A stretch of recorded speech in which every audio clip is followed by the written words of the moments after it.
વટવા ખાતે bullet train કામગીરીના સમય દરમિયાન ટ્રેન પડી જવાને કારણે હવે સમસ્યા થઈ રહી છે। વડોદરાથી અમદાવાદ જવાવાળી ટ્રેન મોડી પડી અને તેને કારણે લોકોને હાલાકી ભોગવવાનો વારો આવ્યો। દુર્ઘટનાને કારણે મુંબઈથી આવતી 29 ટ્રેન પ્રભાવિત થઈ છે। મુંબઈથી અમદાવાદ તરફ જતી ટ્રેનના મુસાફરોને વડોદરા જ ઉતારી દેવામાં આવ્યા। લાંબા રૂટના અનેક મુસાફરો પણ અટવાઈ પડ્યા છે અને તેને કારણે તેઓ રેલ વિભાગ સામે રોષે ભરાયા।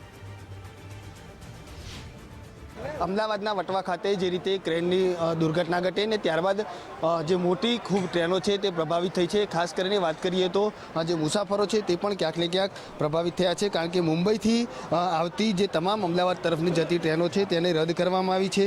ખાસ કરીને વાત કરીએ તો અત્યારે 3 ટ્રેનો છે તેમનો રૂટ પણ બદલવામાં આવ્યો છે।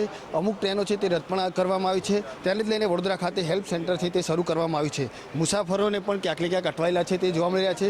શું કહેશો, ट्रेनों रद्द करवामा आई है, कितनी हालाकी पड़ी रही है? तकलीफ तो देखिए हमें हो ही रही है। जैसे हम मुंबई से चले थे, वो पता चला ट्रेन का रीशेड्यूल हुआ है, वो जोधपुर नहीं जा रही है और अहमदाबाद भी नहीं जा रही है। तो उसके बाद फिर हम यहाँ ड्रॉप हुए, यहाँ से दूसरा रिजर्वेशन करवाया। अब उस ट्रेन का भी रीशेड्यूल हो गया है, तो चांसेस वही है कि हमें मिलेगा या नहीं मिलेगा बर्थ, उसी के लिए बात करने आया हुआ हूँ मैं यहाँ पे। बिल्कुल शू कहो, जे रीते दुर्घटना घटी અને ઘણી મોટી ટ્રેનો રદ કરવામાં આવી, કેટલી લેટ થઈ છે, થોડી ઘણી તકલીફ થઈ છે। હવે એ અનનેસેસરી ઓલું કોઈએ જાણી કરીને તો કરી નથી। ઠીક છે, બધાને તકલીફ તો થશે, પણ 4-6 કલાકમાં આઈ થિંક સો થઈ જવું જોઈએ, કોઈ પ્રોબ્લેમ નથી। હા, તકલીફો તો થાય જ છે। બિલકુલ તકલીફ પડી રહી છે। થોડી ક્ષણોમાં આનો નિકાલ પણ આવી જશે અને વડોદરા ખાતે આજે હેલ્પ ડેસ્ક છે તે પણ શરૂ કરવામાં આવી રહી છે। આપણે અધિકારી સાથે પણ વાત કરીશું, કયા પ્રકારનો આજે પ્રયાસ છે તે કરવામાં આવી રહ્યો છે, લોકોને સમજાવવામાં આવી રહ્યા છે। क्या कहेंगे सर, શું કહેશો સાહેબ, જે રીતે વડોદરા ખાતે હેલ્પ ડેસ્ક સેન્ટર શરૂ કરવામાં આવ્યું છે મુસાફરો માટે, કેવા પ્રકારની વ્યવસ્થા અને ક્યાં સુધી માનો નિવેડો આવ્યો?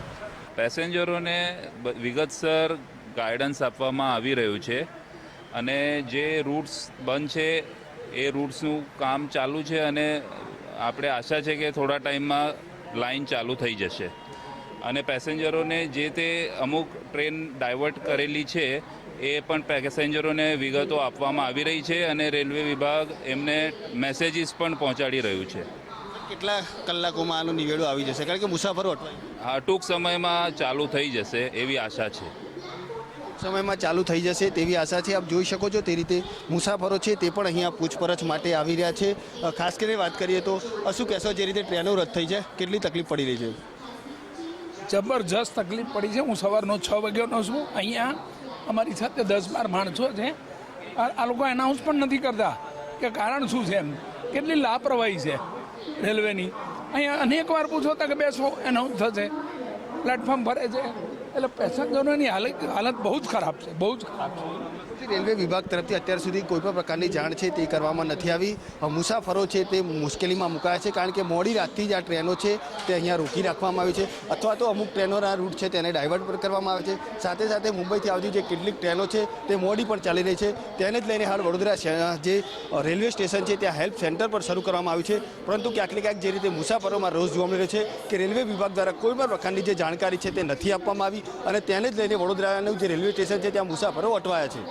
કેમેરામેન લીકે સોલંકી સાથે અલ્પેશ સુથાર, ગુજરાત ફર્સ્ટ, વડોદરા।